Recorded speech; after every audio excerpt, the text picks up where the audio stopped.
اعوذ باللہ من الشیطان الرجیم، بسم اللہ الرحمن الرحیم۔ ناظرین، پنجاب کے مشہور شہر جہلم سے میں ہوں عابد چودھری۔ جیسا کہ آپ جانتے ہیں کہ میں آپ کو اہم تاریخی مقامات اور اہم شخصیات کے ساتھ ملاقات کرواتا ہوں۔ تو ناظرین، آج ضلع جہلم کے حلقہ N67 سے منتخب ہونے والے ممبر قومی اسمبلی اور وفاقی وزیر science and technology Fawad Chaudhry کے ساتھ ملاقات کریں گے اور ان سے ضلع جہلم کے حوالے سے بات چیت کریں گے اور ضلع جہلم کے شہریوں کو جو مشکلات ہیں، جو انہوں نے انتخابات کے موقع پر وعدے کیے تھے، ان سے جانیں گے کہ انہوں نے اس حوالے سے کون سے اقدامات اٹھائے ہیں۔ جیسا کہ آپ کے علم میں ہے کہ ضلع جہلم کی تحصیل پنڈ دادن خان کا جو علاقہ ہے، وہاں پر انسان اور مویشی ایک ہی جگہ سے پانی پیتے ہیں۔ میرا خیال ہے کہ یہ بہت بڑا تحصیل پنڈ دادن خان کے مکینوں کے لیے مسئلہ ہے۔ نرومی ڈھان جو ہے اس کا جو منصوبہ شروع کیا گیا تو اس وقت بتایا گیا کہ یہاں سے 27 دیہات جو ہیں انہیں پانی مہیا کیا جائے گا، لیکن بدقسمتی سے میرا خیال ہے 7 سے زیادہ دیہات نہیں ہیں، اور وہاں جس طرح پانی مہیا کیا جا رہا ہے وہ بھی تحصیل پنڈ دادن خان کے لوگ بخوبی جانتے ہیں۔ پھر پچھلے دنوں بارشوں کے موسم میں جمرگال ڈیم جو ہے اس کا جو پل ہے وہ زمین بوس ہو گیا۔ پھر اسی طرح بے شمار جو تحصیل پنڈ دادن خان کا علاقہ، انہیں مکینوں کو بے شمار مسائل کا سامنا ہے۔ پنڈ دادن خان سے اگر جہلم آنا ہو تو تحصیل پنڈ دادن خان کے جو باسی ہیں وہ بہتر طریقے سے جانتے ہیں کہ جو میرا خیال ہے 1.25 گھنٹے کا زیادہ سے زیادہ سفر ہے، 2.5 گھنٹے سے اس پہ زائد جو ہے ٹائم ضائع ہوتا ہے۔ اس کی وجہ کیا ہے کہ 2 سال قبل مسلم لیگ نون کی حکومت نے پنڈ دادن خان سے مصری موڑ تک جو سڑک تعمیر کروائی تھی، 2 سال کے اندر ہی وہ ٹوٹ پھوٹ کا شکار ہو گئی، اور وہاں پر گڑھے بنے ہوئے ہیں، گاڑیاں جو ہیں وہ اس سڑک کے جو گڑھے ہیں ان میں گرتی ہیں اور انہیں نقصان برداشت کرنا پڑتا ہے۔ پھر اسی طرح سول ہاسپیٹل جہلم میں ادویات کا ایشو ہے۔ اس کے علاوہ فواد چودھری صاحب نے ٹلہ جوگیاں کے مقام پر ناڑا سے ٹلہ جوگیاں تک چیئر لفٹ کا وعدہ کیا تھا انتخابات سے قبل، کہ وہاں پر چیئر لفٹ لگائی جائے گی تاکہ جو سیاح آتے ہیں انہیں ٹلہ جوگیاں پہنچنے میں دشواری کا سامنا نہ کرنا پڑے۔ اسی طرح پھر جو شہر کے اندر میرا خیال ہے زیادہ سے زیادہ 5 سے 6 کلومیٹر کا فاصلہ ہے، کوئی شہر کی ایسی سڑک نہیں ہے جس پر آپ سفر کر سکیں۔ جو سب سے چھوٹی اس وقت سواری ہے وہ موٹر سائیکل ہے۔ آپ یقین کریں کہ شہر کے اندر آپ موٹر سائیکل پر سفر نہیں کر سکتے۔ اس کی وجہ کیا ہے کہ شہر کی سڑکیں بھی جو ہیں وہ بھی میرا خیال ہے بوسیدہ ہو چکی ہیں، گڑھوں میں تبدیل ہو چکی ہیں۔ پھر سوئی گیس کا دفتر ہے جو کہ جہلم شہر کے اندر ہونا چاہیے، لیکن بدقسمتی سے وہ جو دفتر ہے وہ ٹھٹھی گجراں کے مقام پر منتقل کر دیا گیا۔ اسی طرح اربن سب ڈویژن وابڈا کا دفتر ہے جو کہ اربن ایریا میں ہونا چاہیے تھا، بدقسمتی سے وہ بھی مضافاتی علاقہ جو ہے وہاں پر تبدیل کر دیا گیا۔ اسی طرح پاسپورٹ کا دفتر جو ہے وہ بھی شہر کے اندر ہونا چاہیے، کیونکہ مقامی خواتین اور جو شہری وہاں پر شہر کے اندر آتے ہیں پھر انہیں ایک نئی سواری تلاش کرنی پڑتی ہے، اور پھر انہیں ایما جٹاں کا رخ اختیار کرنا پڑتا ہے۔ وہ بھی سڑک آپ کے علم میں ہے کہ کوئی بندہ اپنی ذاتی گاڑی لے کر تو اس طرف نہ ہی جا سکتا ہے اور نہ ہی سوچ سکتا ہے۔ اس طرح خواتین اور بچے جو ہیں وہ پیدل اور چنگچی رکشوں پر پاسپورٹ دفتر پہنچتے ہیں۔ تو یہی میں سمجھتا ہوں کہ آج کے اہم سوالات ہیں جو فواد چودھری صاحب سے ہم سوال کریں گے۔ پھر اس کے علاوہ میں سمجھتا ہوں کہ موجودہ ٹائم میں P T I بامقابلہ P T I شروع ہو چکا ہے۔ فواد چودھری صاحب چونکہ وہاں پر ممبر قومی اسمبلی ہیں، لیکن بدقسمتی سے جو انہوں نے تجویز دی، جو لسٹ انہوں نے دی تنظیم کے لیے، وہ تو منظور نہ ہو سکی، اور جو پاکستان تحریک انصاف کی قیادت ہے۔ آپ تو میں نہیں کرتا، کوئی ڈیسیژن کوئی ہو، کوئی ایسی بات ہو تو اس پہ بات ہو جاتی ہے، اور وہ میں پرائم منسٹر صاحب کے سامنے بھی کرتا ہوں، پی ایم صاحب کو بھی کہہ دیتا ہوں، پی ایم صاحب کی بات بھی کرتا ہوں۔ ان کو بھی پتہ ہی ہے کہ میں بات جو ہے وہ دیکھیں میں تو بات سامنے کرنے کا عادی ہوں اور یہ سمپل بات ہے. ہمارا دیکھیں ہسٹری میں بھی آپ نے ایک جانا ہوتا ہے اور آپ کو تاریخ کی صحیح سمت کے اوپر بھی رہنا امپورٹنٹ ہوتا ہے. سو ٹھیک ہے, اس میں کئی دفعہ اختلاف ہوتے ہیں. عاصم سلیم باجوہ صاحب کے اثاثوں کے حوالے سے آپ کیا کہیں گے؟ بڑی جناب باجوہ صاحب اپنا جواب خود دیں گے, اس کے بعد پھر انشاءاللہ. سر عاصم باجوہ صاحب کا کیا آپ کوئی استعفیٰ لے رہے ہیں؟ ابھی وہ جواب دیں گے, اس کے بعد انالائز کریں گے. ایک سائڈ کی سن کے تو نہیں فیصلے ہوتے. سر جو لوگ وانٹیڈ ہیں مطلب دیگر جماعتوں کے جو پاکستان کو لوٹ کے بھاگے ہیں دیگر ملکوں میں, ان کے لیے کوئی لائحہ طے کیا انٹرپول؟ ہاں میں تو کہہ رہا تھا جانے ہی نہ دیں. اب آپ کے سامنے جس طرح سے آپ کہتے ہیں اختلاف کرتے ہیں, تو میں کہہ رہا تھا نہ جانے دیں اس وقت. تو جب جانے دیا ہے تو پھر اب یہ باتیں ہو رہی ہیں. دوسرا سر عطر منیلا صاحب ہمارے ایک مطلب بڑے اہم جج ہیں اور وہ چیف جسٹس کی بحالی کے لیے تحریک میں بھی شامل تھے میاں صاحب کے ساتھ. تو بہت سارے کیسز مسلم لیگ نون کے وہ ان کی سماعت ان کے پاس ہوتی ہے, تو کیا یہ متنازع نہیں ہے؟ نہیں, کوئی فرق نہیں پڑتا. عطر منیلا صاحب بڑے رسپیکٹڈ جج ہیں. Is one of the most respected جج ان آور جوڈیشری. وہ جو فیصلے کرتے ہیں وہ میرٹ پہ کرتے ہیں. جیلم کے لیے سر بڑے اعزاز کی بات ہے کہ آپ سے پہلے وزارت سائنس اینڈ ٹیکنالوجی کو کوئی بھی نہیں جانتا تھا, وزیروں کے بارے میں لوگوں کو نہیں پتا تھا. تو آپ اس میں کیا کر رہے ہیں, نئی چیزیں کیا متعارف کروا رہے ہیں؟ اس میں تو ہم نے پوری ایک نوعیت اور حیت ہی چینج کر دی ہے. اب تو دیکھیں اس میں ہم تو جو ہے وہ ایک جیلم کے, اگر آپ اسپیسیفک جیلم کی چلیں بات کرتے ہیں, باقیوں کی چیزوں کا تو پتہ ہی ہوتا ہے کیا. جیلم میں دیکھیں ہم آپ کو انشاءاللہ تعالیٰ اگلا 2 سال ہے نا, اس میں ہم 2.5 ایکڑ کے 5 ایکڑ کے 12.5 ایکڑ کے کسانوں کو ایک ٹیکنالوجی فارم ڈیولپ کر کے دیں گے, جس میں پورا جو ہمارا جیلم کا جو کسان ہے اس کی بالکل ایک فارمنگ کی بالکل نوعیت چینج ہو جائے گی.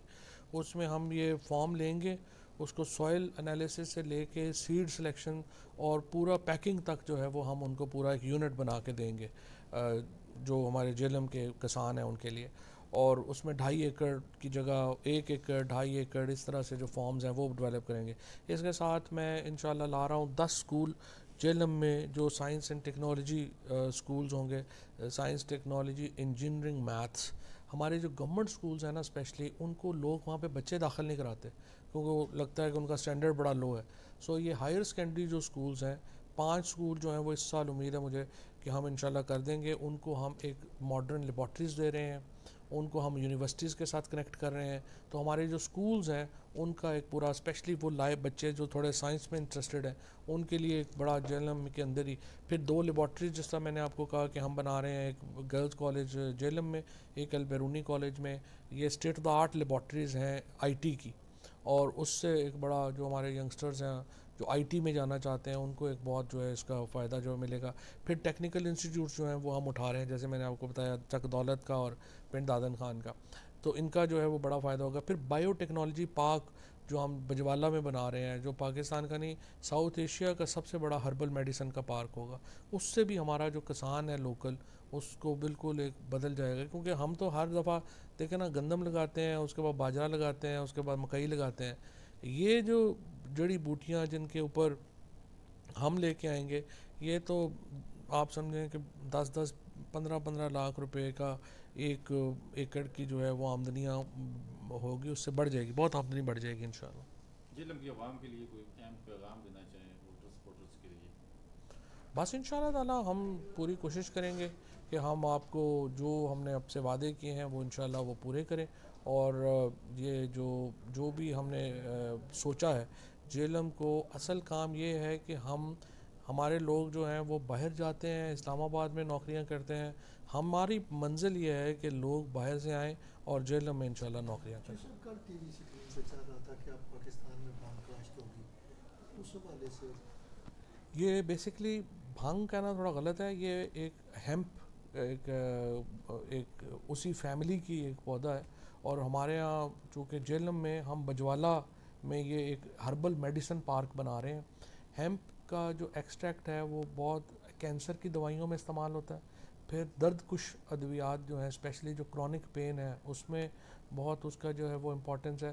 پھر یہ جو مرگی کے دورے پڑتے ہیں, مرگی کا جو علاج ہے اس میں اس کا بہت ہے, اور یہ ایک بہت بڑی مارکیٹ ہے, $1 بلین کی تقریباً اس وقت ہماری کوشش ہے 3 سالوں میں کہ ہم اس تک پہنچیں. سو یہ ایکسٹریکٹس ہیں جو اس سے آتے ہیں. 54 کروڑ روپے کی لاگت سے سیوریج لائنیں جو ہیں وہ شہر میں بچھائی گئیں اور معمولی سی بارش ہوتی ہے تو 4-6 گھنٹے کے لیے شہر ہلاک ہو جاتا ہے. اس حوالے سے سر کوئی انکوائری کروائیں کہ وہ پیسہ کہاں گیا. پہلے انکوائری بھی کروائیں اور تھوڑا سا اس کو یہ بھی دیکھ رہے ہیں کہ یہ انہوں نے جو بچھائی ہیں اس میں ٹیکنیکل فلا کیا ہے. پہلے اپنا ٹیکنیکل فلا اس کو ٹھیک کریں پھر انشاءاللہ انکوائری بھی کرا لیں. سر تحصیل آدمی کے لیے افراد یا فیصل کا نام بھی سننے میں تھا. کس کی؟ پی ڈی خان کا. نہیں ابھی تو دیکھیں گے, ابھی بڑا ٹائم ہے. میرے خیال ہے پورے شہر میں میٹرز کے اندر چپس لگی ہوئی ہیں اور آپ ایسی کے ساتھ ہماری ملاقات ہوئی تو انہوں نے بتایا کہ سیاسی پریشر کی وجہ سے میں نے آپریشن جو ہے وہ بھی معطل کر دی ہے اور ملازمین کے خلاف بھی کارروائی روک دی ہے. اس حوالے سے آپ کوئی؟ میرا خیال ہے پورے پاکستان میں جو ہے وہ آپریشن جاری ہے اور جیل میں بھی جو ہے وہ جاری ہونا چاہیے. کس کا سیاسی پریشر ہے, کس نے کہا ان کو, تو ان سے بات کر لیتے ہیں اور کوئی کسی قسم کا سیاسی پریشر انہیں نہیں لینا چاہیے. یہ تو کوئی بات نہیں ہے. سر آپ کے حلقے کے راجہ شاہ نواز سر, آپ نے بھی بے حد ان سے محبت بھی کی, کمپین بھی کی سر, وہ آپ کیوں وہ بھی آپ سے دور ہیں سر؟ نہیں, شاہ نواز تو ہمارے ساتھ تھا, کل بھی ساتھ تھے, پرسوں بھی ساتھ تھے. شاہ نواز کا تو کوئی پرابلم نہیں. سر میرا یہ سوال ہے کہ جیلم میں جو ہمارے کاروباری مراکز تھے جس میں اسمال انڈسٹری ہے, ٹیکسٹائل الائس مل ہے, یہ بند ہو چکے ہیں. ان کا یہ کلیم تھا کہ ہمیں سوئی گیس پرووائڈ نہیں کی جا رہی, جس سے بجلی مہنگی بھی ہے اور وہ مطلب لگوانے میں بھی پرابلم ہے. اس میں سر دیکھیں کہ جیل میں کاروبار نہ ہونے کی وجہ سے کرائم کی ریشو بھی بڑھتی ہے اور ہمارا نوجوان جو ہے وہ بیرون ملک جانے کو ترجیح دیتا ہے. اس سلسلے میں سر آپ کی کوئی ڈیولپمنٹ ہے ان فیوچر یا ابھی موجودہ؟ اچھا, پہلی بات تو میں آپ کو بتاؤں کہ جیلم میں اس وقت جرائم بالکل نہیں بڑھ رہے. ہمارا اگر آپ اٹھا کے دیکھیں تو جیلم پاکستان کے چند موسٹ پیسفل علاقوں میں. سو اگر ایک کوئی چوری ہو جائے یا کہیں کوئی ذاتی مرڈر ہو جائے تو اس سے آپ یہ نہیں کہہ دیتے کہ اس میں بڑے جرائم بڑھ رہے ہیں. ایکچولی اگر آپ پچھلے 10 سالوں کے فگرز اٹھا کے دیکھیں تو جیلم میں جرائم ڈکلائن ہوئے. تو پہلی بات تو یہ ہے کہ ہمیں ذرا جو روشن سائڈ ہے وہ بھی ذرا دیکھنی چاہیے. دوسری بات یہ ہے کہ جو اس میں آپ نے کہا نا کہ سوئی گیس پورے پاکستان میں ایک بڑا امپورٹنٹ پرابلم ہے. اور سب سے یہ کیا پرابلم ہے؟ پرابلم یہ ہے سندھ, یہ جب 18ویں ترمیم آئی تو شہباز شریف صاحب نے اور نواز شریف نے جو سب سے زیادہ زیادتی پنجاب کے ساتھ یہ کی, آرٹیکل 158 میں امینڈمنٹ کر دی. اب آرٹیکل 158 کی امینڈمنٹ کیا ہے؟ وہ کہتے ہیں کہ جس صوبے سے گیس نکلے گی وہ سب سے پہلے وہ صوبہ اپنی ضروریات پوری کرے گا, اس کے بعد وہ صوبہ جو ہے وہ اس کو دے گا.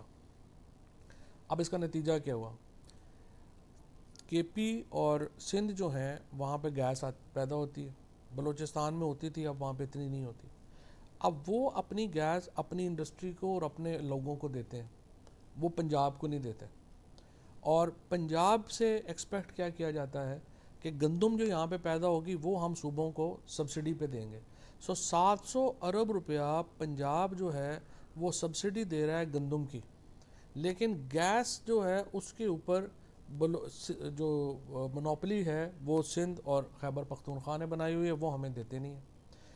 پھر دوسرا کیا ہے, جب وفاقی حکومت یہ کہتی ہے کہ اس طرح سے کرتے ہیں کہ یہ بڑا مہنگا گیس مہنگی ہو گئی ہے, ہم باہر سے بھی گیس منگاتے ہیں اور نیچرل گیس جو پاکستان کی گیس ہے اس کو مکس کر کے تو یہ ہم لوگوں کو دیں گے. اس کا نتیجہ کیا ہوگا کہ خیبر پختونخوا میں اور سندھ میں گیس کچھ مہنگی ہو جائے گی, لیکن وہ پنجاب میں بھی اتنے ریٹ کے اوپر ملے گی, کے پی میں بھی اتنے ریٹ کے اوپر ملے گی, سندھ میں بھی ریٹ کے اوپر ملے گی. اس کے اوپر صوبے نہیں آتے کیونکہ شہباز شریف نے اور پی ایم ایل این نے آرٹیکل 158 کے اوپر سائن کر دیا اور پنجاب کے لوگوں کو ذبح کر دیا. اب ہم جو گیس جو پنجاب میں, اگر آپ جیلم میں تو ہمارے پاس گیس ہے ہی نہیں نا, زیادہ تر جگہوں پہ نہیں ہے. جہاں پہ ہے بھی پنڈی میں یا جیلم شہر میں بھی ایون یا باقی جگہوں پہ, وہاں پہ گیس آتی ہی نہیں ہے, پریشرز ہی نہیں ہے اور وہ گیس سپلائی نہیں ہو رہی. سو اب یہ وفاقی حکومت یہ کہہ رہی ہے کہ جی اس کو آپ اس لیے آپ مان جائیں کہ اگلے 2 سالوں میں خیبر پختونخوا اور جو سندھ ہے اس کے بھی جو ذخائر ہیں گیس کے وہ ڈپلیٹ کر جائیں گے, تو پھر جو آپ کو باہر سے منگانی پڑے گی. تو اب ایک فارمولہ طے ہو رہا ہے اور اس کے مطابق جو ہے یہ گیس جو ہے وہ اس کو دیں گے ایل پی جی کو, اور یہ جو نیچرل گیس ہے جو ہماری اپنی ہے اس کو مکس کر کے لوگوں تک ملے گی, جس کے نتیجے میں گیس ہوگی مہنگی یہ جس ریٹ پہ ابھی مل رہی ہیں اس ریٹ پہ نہیں ملے گی، یہ تقریباً 300-400 گنا مہنگی ہوگی، لیکن ملے گی۔ اس میں پھر کیا ہے کہ جیسے ہمارا پروجیکٹ ہے، ہم ہرنپور سے گیس لانا چاہ رہے ہیں جی ٹی روڈ تک، اور جی ٹی روڈ سے پھر ہم لے جانا چاہ رہے ہیں دینے تک، یہ ادھر سے لائیں گے، اور یہ سہاوا کو ہم لانا چاہ رہے ہیں ادھر گجر خان سائڈ سے کہ وہ گیس جو ہے وہاں پہ آئے۔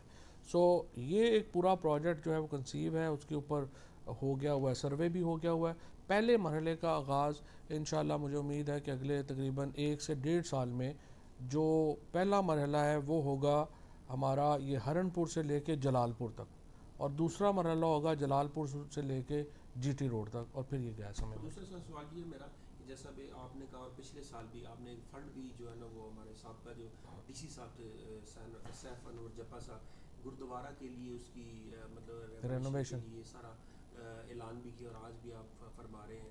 تو جیلم میں سر جو ہمارے مسیحی بھائی ہیں وہ ہمارے ووٹر بھی ہیں، تعداد میں کچھ ہندو بھی ہیں، تو ان کے جو مسائل ہیں اسپیشلی جو ایجوکیشن ادارے ہیں جن کا پاکستان بننے سے پہلے کا رول ہے، اور مسیحی عبادت گاہیں ہیں، ان کے بارے میں سر کوئی پلان نہیں ہوتا۔ ان کی یہ شکایات ہوتی ہیں کہ جو ہمارے ابھی موجودہ ممبر اسمبلی، قومی اسمبلی یا صوبائی ہیں، ایک تو وہ ٹائم نہیں دیتے، فون بھی نہیں اٹھاتے، اور یہ بدقسمتی ہے کہ ان کے اندر بھی کوئی لیڈرشپ نہیں ہوتی، اور جو ہمارے مطلب منسٹر ہیں یا نہیں تو اس میں وہ بھی پراپر کوئی شنوائی نہیں کرتے۔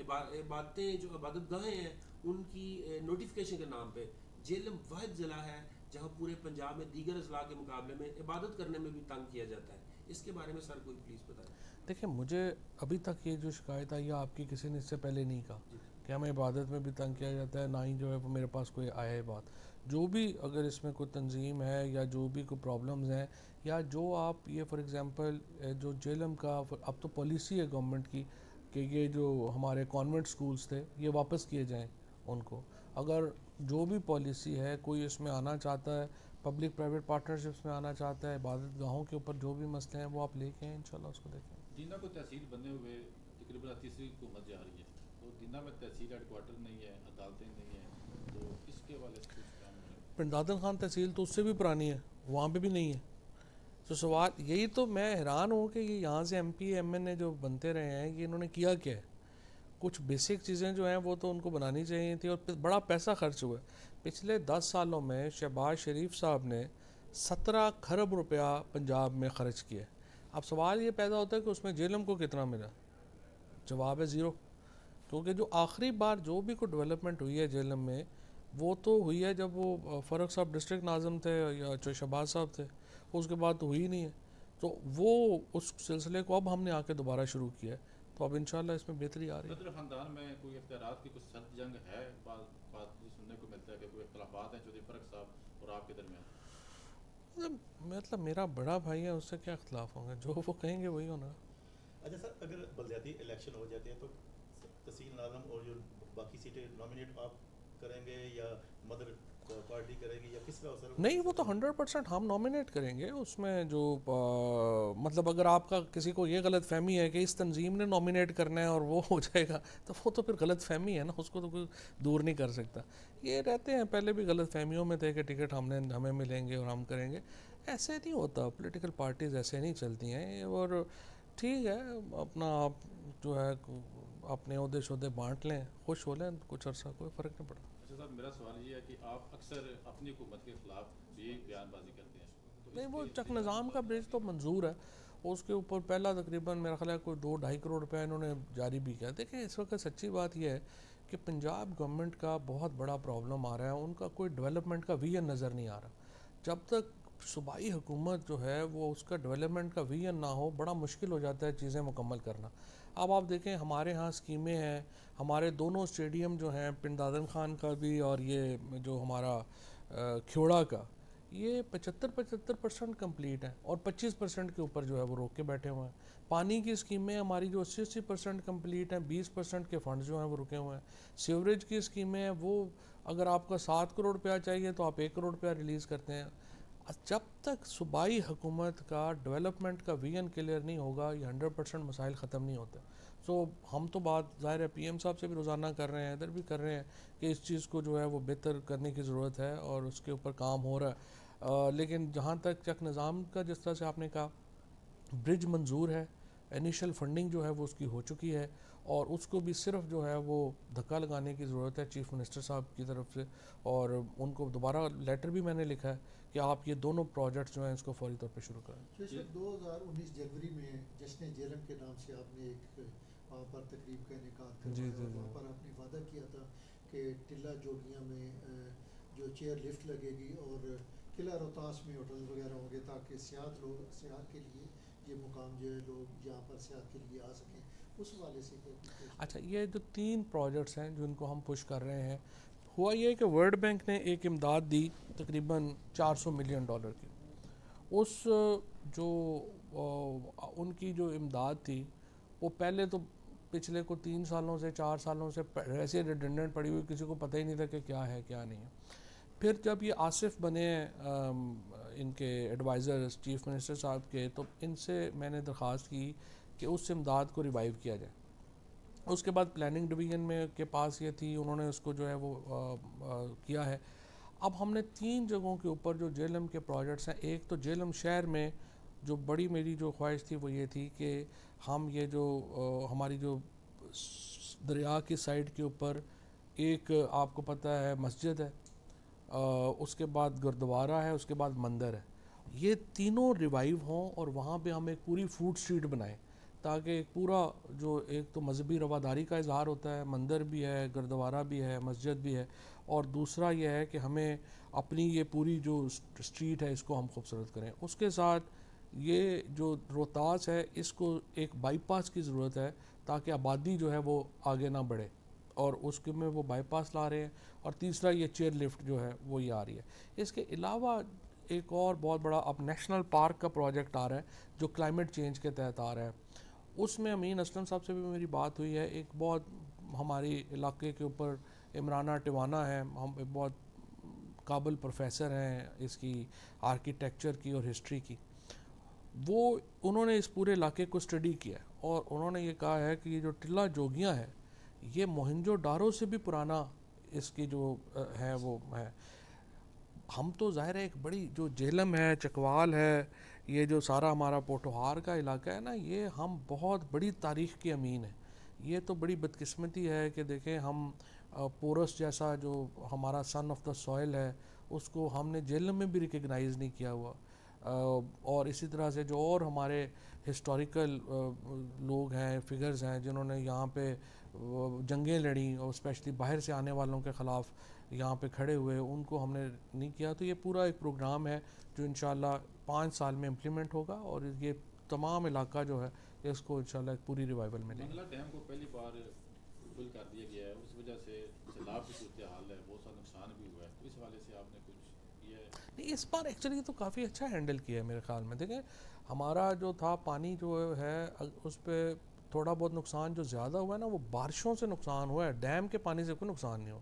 ڈیم کا پانی تو انہوں نے اس دفعہ بلکہ یہ کیا، and also credit goes to general Muzammil صاحب جو ہمارے ایم پی ایچ اور ظفر صاحب کے جو ہیں وہ قریبی عزیز بھی ہیں، اور ظاہر ہے he is also son of the soil, اور ان کو جیلم کی بڑی فکر بھی تھی، پچھلی دفعہ بھی بڑی فکر تھی، اس دفعہ بھی بڑی فکر تھی، تو وہ جنرل مزمل صاحب کے ساتھ میں بڑا کلوزلی ان ٹچ رہا۔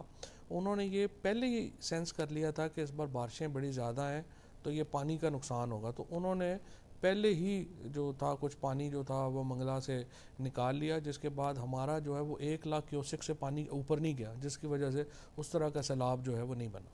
سر صوبے کو ایم پی اے کو فنڈنگ کا نہ ملنا آپ کی اور سی ایم کی جو سرد جنگ ہے سر، اس میں نہیں کسی کو بھی نہیں مل رہے نا۔ دیکھیں ہمارا سی ایم صاحب سے دیکھیں ہمارا کوئی ذاتی جھگڑا تو نہیں ہے، لیکن دیکھیں اگر میں ایم این اے بناؤں جیلم سے اور میں جیلم کے لوگوں کا حق ہی نہیں لے کے دے پا رہا تو میں نے پھر اچار تو نہیں ڈالنا سیٹ کا۔ تو جو ان سے لڑائی ہے، اگر باقی ایم پی ایز نہیں بات کرتے تو وہ تو زیادتی کرتے ہیں نا اپنے لوگوں کے ساتھ جن سے وہ ووٹ لے کے آئے ہیں۔ اگر میں جیلم کے لوگوں نے مجھے ووٹ دیے ہیں تو میرا پہلا فرض یہی بنے گا کہ وفاق میں ہو، صوبے میں ہوں، ہم ان سے یہ کہیں کہ جناب مہربانی کریں ہمارا جو شیئر بنتا ہے وہ آپ ہمارے سامنے دیں۔ تو آپ نے دیکھا جب جلسے میں بھی پرائم منسٹر صاحب آئے تھے تو میں نے یہی کہا تھا کہ ہم کو بھیک تو نہیں مانگ رہے، ہم تو دیکھیں 370 ارب روپیہ ہر سال ہم ٹیکس میں دیتے ہیں، ہمیں واپس کچھ نہیں مل رہا۔ تو میں تو ظاہر ہے سمجھتا ہوں کہ باقی جو ہمارے ممبران ہیں پارلیمنٹ کے، ان کو بھی آواز اپنی کھڑی کرنی چاہیے، بات کرنی چاہیے، اور مشترکہ ایک جو ہے وہ لائحہ جو ہے وہ ہونا چاہیے، کیونکہ الٹیمیٹلی آپ کو لوگوں کو اگر آپ نے اپ گریڈ کرنا ہے تو اس کے لیے پیسے چاہیے، اور پیسے تب ملتے ہیں جب آپ کا جو ہے وہاں کے اوپر یہ جو پہلے ہمارے M N A M P As رہے ہیں انہوں نے یہی کیا ہے نا کہ یہ تو ایم پی اے بن کے وہاں جا کے تو 5 سال سو جاتے تھے. اب ہمارے پاس بھی آپشن ہے، ہم بھی آگے سو سکتے ہیں، لیکن ہم ظاہر ہے ہم کوشش کرتے ہیں اپنا حصہ لینے کی، اپنا شیئر لینے کی. چوشہ پاسپورٹ دفتر، سوئی گیس دفتر، وابڈا دفتر، یہ سارے مضافاتی علاقوں میں منتقل ہو گئے جبکہ شہر میں موجود تھے. اس کی کیا وجہ، کیوں انہیں باہر منتقل کیا وہ میرا خیال ہے انہوں نے زیادہ تر یہ کیا نا کہ اپنے بنا لیے ہیں، یا زیادہ تر کرایہ جو ہے ان کا سستا ہے یا اس لیے آ گیا. میرا نہیں خیال بہت زیادہ باہر ہیں، ساتھ ہی ہیں، اتنے تو باہر نہیں. ہاں سٹی، مین سٹی میں جو ہیں وہ شاید نہیں ہونا. تو دیکھیں نا اصولاً تو یہ ہونا چاہیے کہ ایک ہمارے پاس فیڈرل کمپلیکس ہونا چاہیے، ایک پروونشل کمپلیکس ہونا چاہیے. فیڈرل محکمے سارے فیڈرل کمپلیکس میں ہونے چاہیے، پروونشل جو ہے. ابھی جو میری پرائیورٹی ہے وہ بیسکلی جس کے اوپر میں ابھی جہلم شہر کے، چونکہ میرا حلقہ نہیں ہے فرینکلی، تو جہلم شہر کے اوپر میں نے اتنی توجہ نہیں دی ہے، لیکن مجھے لگتا ہے کہ یہ بھی کام جو ہے وہ مجھے ہی کرنا پڑے گا، کیونکہ جہلم شہر میں جتنا کام ہونا چاہیے اتنا کام نہیں ہوا. اور اس کی وجہ سے یہ پرابلم آ رہی ہے کہ دیکھیں جب تک جہلم کو ہم برانڈ نہیں کریں گے، اس کو خوبصورت نہیں کریں گے، چیزیں جو ہیں بہتر نہیں ہوں گی. سو میری اب پرائیورٹی یہ ہے، میرا پہلا یہ ہے، ایک تو ہم نے وہ الطاف پارک وہ سائٹ جو ہے اس کو ہم نے ڈیولپ کرنا ہے. دوسرا یہ ہے کہ یہ جو جوڈیشری ہے ہماری، یہ کمپنی باغ ہم ان سے خالی کرائیں، یہ اپنا ان کو ہم کمپلیکس بنا کے دیں، جوڈیشل کمپلیکس علیحدہ بنائیں، اور تاکہ کمپنی باغ ہم ریوائیو کریں. کمپنی باغ اتنا ہمارا ہسٹوریکل باغ ہے، اس کو ہم جو ہے اس طرح سے، اس میں رہائشیں بن گئی ہیں، اس میں سارا جو ہے وہ علاقہ جو ہے وہ خراب، اور پھر اس میں کنسٹرکشن کر دی ہے. پتہ نہیں یہ پچھلے ہمارے ڈی سی او صاحب جو تھے اس سے پی ایم ایل این کے دور میں انہوں نے پورا ایک سپورٹس کمپلیکس اس کے اندر بنا دیا. آپ کنسٹرکشن نہیں کرتے پارکس کے اندر، وہ تو ایک نیچرل اس طرح کا رہتا ہے جس میں آپ پارکس بنیں اور یہ کریں. لیکن ابھی بھی اس کے اوپر بھی میری پوری بات انشاءاللہ ہو رہی ہے. تو وہ میرا حلقہ نہیں ہے، لیکن میں نے وہ انشاءاللہ اس کو بھی ہم ریوائیو کریں. تقریباً ہم نے 2 سالوں میں 55 ارب روپیہ خرچ کیا. مسئلہ جو ہمارا جہلم میں آتا ہے یا پھر دادن خان میں یہ آتا ہے، باقی حلقوں میں ایون جو یہ جو ہمارا ساتھ والا حلقہ ہے، دینا تحصیل کہہ لیں یا جو جہلم تحصیل کہہ لیں، یہاں پر بھی نا بنیادی چیزیں ہوئی ہیں اور آپ نے اس کے اوپر ایک چیزیں بنانی ہیں. ہمارا جو مسئلہ ہے وہ زیادہ یہ ہے کہ ہمارے ہاں تو پتہ نہیں یہ کرتے کیا رہے ہیں اتنے سال، انہوں نے 60-70 سالوں میں کچھ بھی نہیں کیا. سو ہمیں ہر چیز زیرو سے شروع کرنی پڑتی ہے، چاہے اسکول ہوں، چاہے آپ کی جو ہے وہ سڑک ہو، چاہے آپ کا کوئی بھی چیز ہو. وہ پانی کا ایک جو مسئلہ ہے آپ نے دیکھیں، پانی کے اوپر اب تک 88 کروڑ روپیہ کاغذوں میں خرچ ہوا ہے، لیکن یہ پیسہ کہاں خرچ ہوا ہے مجھے تو سمجھ نہیں آتا کدھر خرچ ہوا ہے. اگر آپ جو اپنا ہماری جو بڑی اسکیمیں ہیں، نوروبی دھن کی اسکیم دیکھیں، کھیوڑا کی اسکیم دیکھیں، تھل کے علاقوں میں اسکیمیں دیکھیں، یہ ساری اسکیموں کے اوپر پیسہ کاغذوں میں تو لگا ہوا ہے، لیکن ہمیں تو صفر سے شروع کرنا پڑ رہا ہے. لہٰذا اس کے لیے بھی پوری ہم نے پلاننگ کی. اب پلاننگ میں 2 مسئلے آتے ہیں. ایک تو یہ ہے کہ پیسے نہیں ہیں، کیونکہ ہماری جو صوبائی حکومت ہے پنجاب کی، انہوں نے تو جہلم کو 2 سال سے ہمیں 1 روپیہ بھی نہیں دیا، اور صرف جہلم کو ہی نہیں باقی جگہوں پہ بھی بالکل نہیں دیا. اور ہمیں ریلائی کرنا پڑتا ہے فیڈرل گورنمنٹ کے اوپر، اور پھر ہمیں ریلائی کرنا پڑتا ہے جو جس طرح سے ایشین ڈیولپمنٹ بینک ہے، یا جو میرے ایک پرسنل تعلقات ہیں باقی بار سفیروں سے یا اداروں سے، ان کو استعمال کر کے تو ہم پھر فنڈنگ لاتے ہیں. لیکن اصل کام تو پروونشل گورنمنٹ کا ہے کہ وہ ہمیں فنڈ کرے.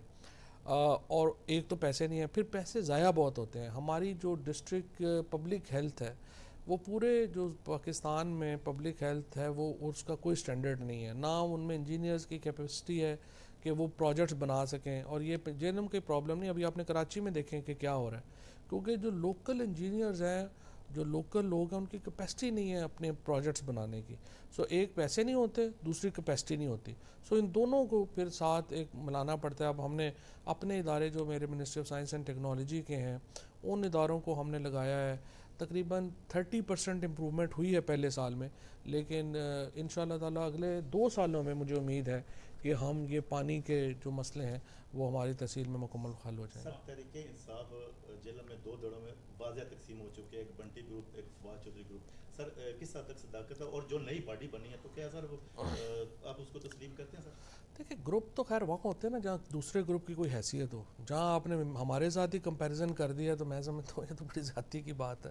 یہ جو پوری تنظیم ہے یہ تو مل کے بھی ایک کونسلر کا الیکشن نہیں جیت سکتے. یہ تو جو آدمی انفارچونیٹ پی ٹی آئی میں یہ پرائم منسٹر صاحب کے ساتھ سارے ایم این ایز نے یہ بات اٹھائی ہے, اور سارے جو پارلیمنٹری لیڈرشپ ہے اس نے یہ بات اٹھائی ہے. اور یہ صرف ہمارا جیلم کا مسئلہ نہیں ہے, یہ پورے پاکستان کا مسئلہ ہے. جو آدمی آ کے سیف اللہ نیازی صاحب کو, صداقت عباسی صاحب کو, جو باہر سے ان کے لیے شرٹ لے آتا ہے, جو ان کے لیے جوتا لے آتا ہے, وہ عہدہ لے لیتا ہے اگلے دن. اس طرح سے پارٹیاں تو نہیں چلتی. یہ تو مذاق ہے جو پی ٹی آئی کے ساتھ ہوا ہے اور سارے پاکستان میں جو ہوا ہے. وہ یہ بیچارے ان کی کیا حیثیت ہے. سر آپ کے قریبی ساتھی راجہ خارشزاد عابد اشرف جتانا صاحب, سر ان سے آپ سے دور, اس کی کیا وجہ سر؟ کچھ لوگ جو ہوتے ہیں نا وہ ہوائی چپل کی طرح ہوتے ہیں. وہ جب آپ کے ساتھ بھی چلتے ہیں تو ان کو وہ جس طرح ہوائی چپل جو ہے اس سے مٹی نکل کے آپ کے اوپر گند پڑتا رہتا ہے, تو کچھ لوگ ایسے ہوتے ہیں. یہ بھی کچھ ہمارے دوست ایسے بھی تو دوست ہوتے ہیں نا. سر آپ کے جو گاؤں کو جانے والی روڈ ہے دینا سے بنگلہ روڈ, اس کے حالات بہت خراب ہیں. کندوال سے پنڈ دادن خان روڈ جو ہے انتہائی خستہ حال ہے, گاڑی کا چلنا بہت مشکل ہے. اس کے لیے نہیں, جو دینا منگلہ روڈ ہے وہ تو خیر انڈر کنسٹرکشن ہے نا. اس کے اوپر تو دیکھیں نا 1 ارب روپیہ جو ہے وہ ہو چکا ہے, 60 کروڑ روپیہ اس کا ریلیز ہو چکا ہے. وہ تو انڈر کنسٹرکشن روڈ ہے تو اس لیے خراب ہے. اوور آل جو ایک کانسیپٹ ہے میرا جیلم کے لیے, جو بڑا ایک ویو ہے, اس میں ہمارا ویو یہ ہے کہ ہم نے یہ دینا منگلہ روڈ بنا لی ہے.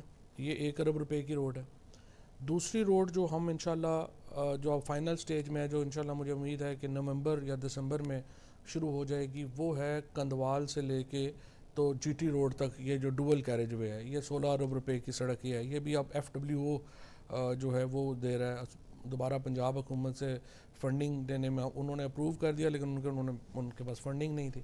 سو اب ایف ڈبلیو اس کو بی او ٹی کے اوپر بنا رہا ہے. تیسری امپورٹنٹ سڑک ہے جو وزیر آباد کو کنیکٹ کرے گی اسلام آباد سے, اور وہ موٹر وے بھی آپ کو یاد ہے یہ ہم نے تجویز کی تھی جب جلسے پہ پرائم منسٹر صاحب آئے تھے. اب آ کر کے اس کی پلاننگ سٹیج مکمل ہو گیا. مراد سعید صاحب نے اس دن جو اپنی 2 سالوں کی بتائی ہے کارکردگی, اس میں بھی انہوں نے کہا ہے کہ ہم اس روڈ کو لے کے آ رہے ہیں. سو اب اس کا نتیجہ کیا ہوگا, آپ کشمیر جو ہے وہ آپ جی ٹی روڈ سے جڑ گیا جیلم سے, جیلم موٹر وے جو ہے وہ جی ٹی روڈ سے جڑ گئی, اور یہ وزیر آباد روڈ جو ہے یہ یہاں پہ ادھر آ گئی. تو اس کا مطلب یہ ہوگا کہ ہم اسلام آباد سے رہ جائیں گے 45-50 منٹ کی فاصلے کے اوپر, اور ہم یہ جو جیلم ہے یہ ایک ہب بن جائے گا پورا ہمارے نارتھ پنجاب کا, کیونکہ یہ سب سے امپورٹنٹ شہر ہوگا پھر سیالکوٹ اور آپ سمجھیے ان کے درمیان.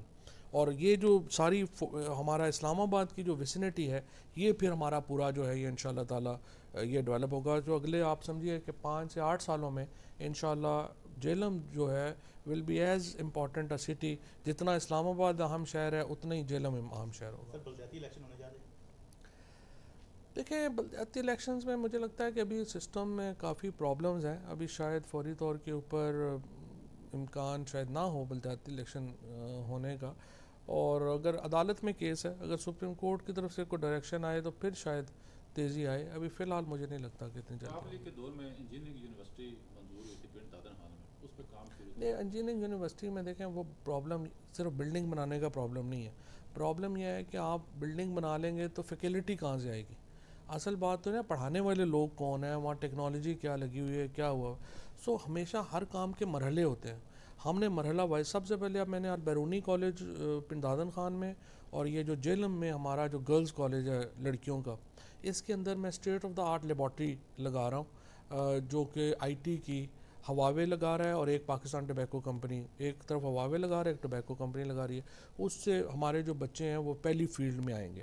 دوسرا یہ ہے کہ یہ جو یونیورسٹی ہے نا, یہ ہمارا یہ پہلے انفراسٹرکچر تھوڑا مکمل ہو جائے, اس کے بعد ہم اس یونیورسٹی کو جو ہے وہ یہاں پہ لیں گے. اس سے پہلے جو 2 ہمارے ٹیکنیکل انسٹیٹیوٹس ہیں, ایک ہمارا چک دولت میں اور ایک ہمارا پنڈ دادن خان شہر میں, ان دونوں ٹیکنیکل انسٹیٹیوٹس کو میں انشاءاللہ اٹھا رہا ہوں, اور ان کو ہم state of the art technical institutes بنائیں گے, جو کہ پھر جو لوگ یہاں سے نکلیں تاکہ ان کو نوکریاں 100% جو ہیں وہ ملیں. پنجاب یونیورسٹی کیمپس کی انتظامیہ کہتی ہے کہ وہ بار بار آپ سے ٹائم لیتے ہیں,